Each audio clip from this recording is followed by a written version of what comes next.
नमस्कार, स्वागत है आपका एनडीटीवी राजस्थान पर। खबरों की शुरुआत करेंगे बड़ी खबर के साथ। पेरिस पैरालंपिक शूटिंग में ब्रॉन्ज मेडल जीतने वाली मोना अग्रवाल को अर्जुन पुरस्कार से नवाजा जाएगा। कैसे की थी उन्होंने तैयारी, कैसे इस लक्ष्य को किया था हासिल, इस पर उनसे बात की है हमारे इनपुट एडिटर सुशांत पारिक ने।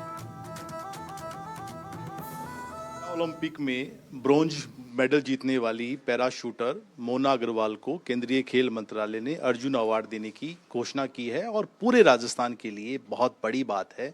अब पूरा राजस्थान एक तरीके से खुश है और इस बात के लिए लगातार बधाइयों के फोन आ रहे हैं। मोना जी हमारे साथ हैं। मोना जी, जब सूचना आई तो लगा कि नहीं, जो तपस्या है बरसों की वो सफल हुई?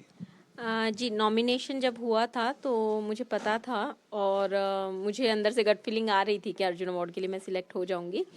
लेकिन कब तक ये इन्फॉर्मेशन आएगी ये पता नहीं था। तो नए साल पर मैं जनरली बच्चों के साथ में टाइम स्पेंड कर रही थी और एकदम से मेरा फ़ोन बहुत ज़्यादा बार बार बीप कर रहा था।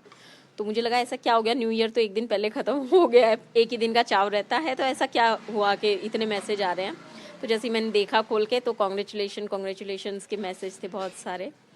तो वो मुझे अच्छा लगा कि हाँ ठीक है, नए साल के ऊपर एक बहुत ही सुंदर तोहफा मुझे मिला।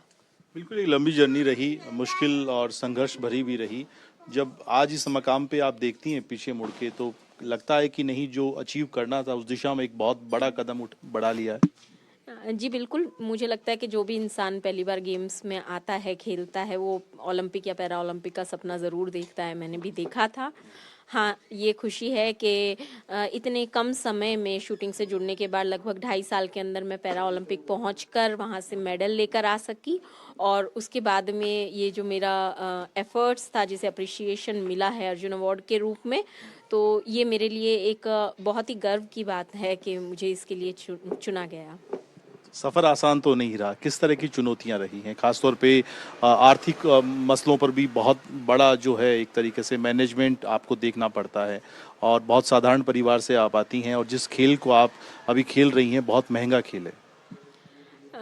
चुनौतियां मुझे नहीं लगता कि किसी भी फील्ड में कम होती होंगी, या कोई भी इंसान जब आगे बढ़ता है तो वो चुनौतियां को सामना नहीं करता होगा। तो उसी तरह से मेरी ज़िंदगी में भी चुनौतियां आई। फाइनेंशियल क्राइसिस थे, क्योंकि मैं फैमिली से सपोर्ट नहीं मांग सकती थी। बच्चे छोटे थे, सास ससुर बच्चों का ध्यान रख रहे थे, हस्बैंड का एक्सीडेंट हो गया था। मेरी एक छोटी सी जॉब थी जिससे क्योंकि मैं छुट्टी लेके प्रैक्टिस करती थी तो सैलरी नहीं आती थी। तो ऐसे में भगवान कहीं ना कहीं कुछ मतलब सपोर्ट भेज देता है। तो कुछ अच्छे दोस्त थे, कुछ अच्छे जानकारी थी, पहले प्राइवेट सेक्टर में अच्छी जॉब की हुई है, तो एक अच्छा मार्केटिंग कनेक्शन था मेरा लोगों से। तो कहीं ना कहीं से मुझे फाइनेंशियल सपोर्ट मिला। मैंने लोन लिया, कर्ज लिया, ऐसे करके और मैं पेरिस तक पहुंची। और उसके बाद में अब सारी चीज़ें सुलझी हुई नज़र आ रही हैं। तो परिवार का कैसा रिएक्शन है, क्योंकि सपोर्टिव तो बहुत है आपकी फैमिली? परिवार वाले सारे खुश हैं, क्योंकि मैंने जैसे कहा ना कि मेरी फैमिली बहुत सिंपल तरीके से रहती है, तो उन्हें उतना हाईफाई तरीके से वो खुशी को सेलिब्रेट करना नहीं आता।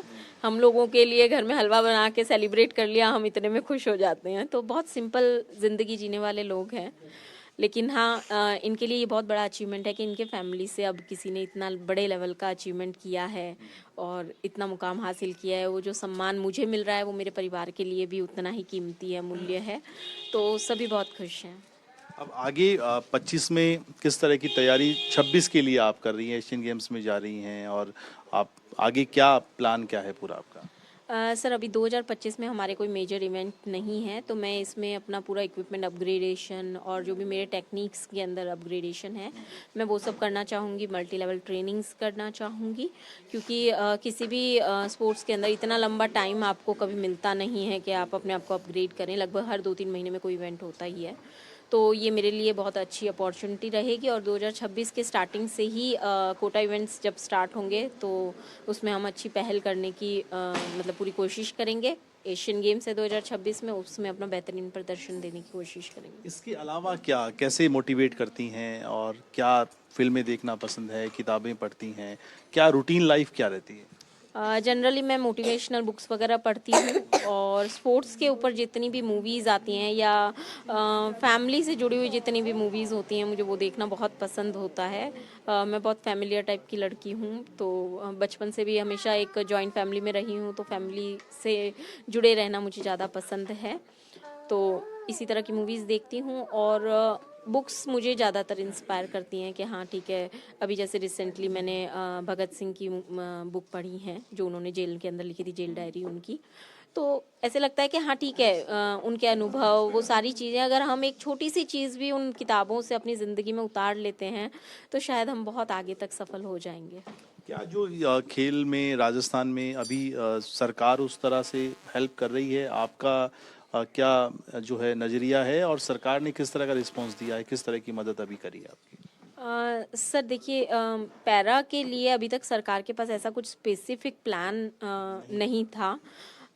लेकिन इस बार जिस तरह से मेडल्स आए हैं राजस्थान के अंदर, 3 पैरा प्लेयर्स के मेडल हैं, एबल में एक भी मेडल नहीं है। अगर मैं राजस्थान की बात करूं तो डेफिनेटली हमें उम्मीद है कि राजस्थान सरकार बहुत अच्छी पॉलिसी लेकर आएगी और कुछ स्पेशल प्लानिंग्स लेकर आएंगी जो हम हाई लेवल की परफॉर्मेंस दे सकें, ट्रेनिंग अच्छी लेवल की कर सकें। तो हम एक्सपेक्ट कर रहे हैं कि गवर्नमेंट हमें काफ़ी अच्छे से ट्रीट करेगी। और ओवरऑल भी अगर हम बात करें तो इंडिया लेवल के ऊपर भी गवर्नमेंट का जो फोकस है वो अभी पैरा वालों के लिए, पैरा प्लेयर्स के लिए काफ़ी बड़ा है। तो अभी आगे वो बहुत अच्छा करने के उसमें है। हमें लग रहा है कि अच्छी हमारे पास पॉलिसीज़ और अच्छी हमारे पास सुविधाएं जल्दी पहुंच जाएंगी। आपकी सास का भी बड़ा रोल रहा है। जी, मेरी सास का बहुत रोल रहा है क्योंकि उन्होंने मुझे बच्चों से एकदम फ्री किया, जिसकी वजह से मैं गेम पे अच्छे से फोकस कर सकी। तो अगर मुझे दोनों चीज़ें शायद एक साथ संभालनी पड़ती तो मेरे लिए थोड़ी सिचुएशंस डिफ़िकल्ट होती। तो फैमिली के सपोर्ट के बिना कोई आगे बढ़ नहीं सकता। माता जी, आप कैसे देखते हैं बहू की इस कामयाबी को? वो बढ़िया कामयाबी पकड़ी भाई, खूब खुश हैं, परिवार भी खुश है, रिश्तेदार भी खुश हैं। जब आज भी कल से मेरे पार्टी से रिश्तेदारों का फोन आ रहा है, खूब बोले भाई खूब बढ़िया नाम कर दियो तारो। हलवा बना के खिलाया आप? हलवा खिलाए को नहीं, खिलावांगा ये भी खिलाए को नहीं। लेकिन बच्चों को पूरा संभालने की जिम्मेदारी आपकी है। बच्चों के संभालने की जिम्मेदारी मेरी से। तो बच्चा ने संभाला जदी या करेगी कि मैं जब आगे तो जदी तो बड़ा ही बच्चा ने मैं संभाल दूँ गल ने आगे आपको तैयारी करती रहो, फ्री छोड़ रहे भाई आराम से तू तेरी तैयारी कर, बच्चों की टेंशन मन लिया हम करांगे। मोना जी की बेटी भी अविका नाम है, आरवी बेटा, मम्मा को अभी अवार्ड मिला है, पता है आपको? तो आप भी स्पोर्ट्स में जाना चाहते हो? क्या खेलोगे? शूटिंग करोगे? तो आप प्रैक्टिस पे जाते हो? हाँ। धीरे धीरे अब जाना शुरू करेंगे मम्मी के साथ? कल किया था।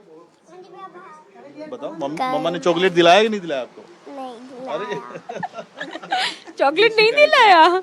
ओह, इतनी सारी चीजें तो दिला दी।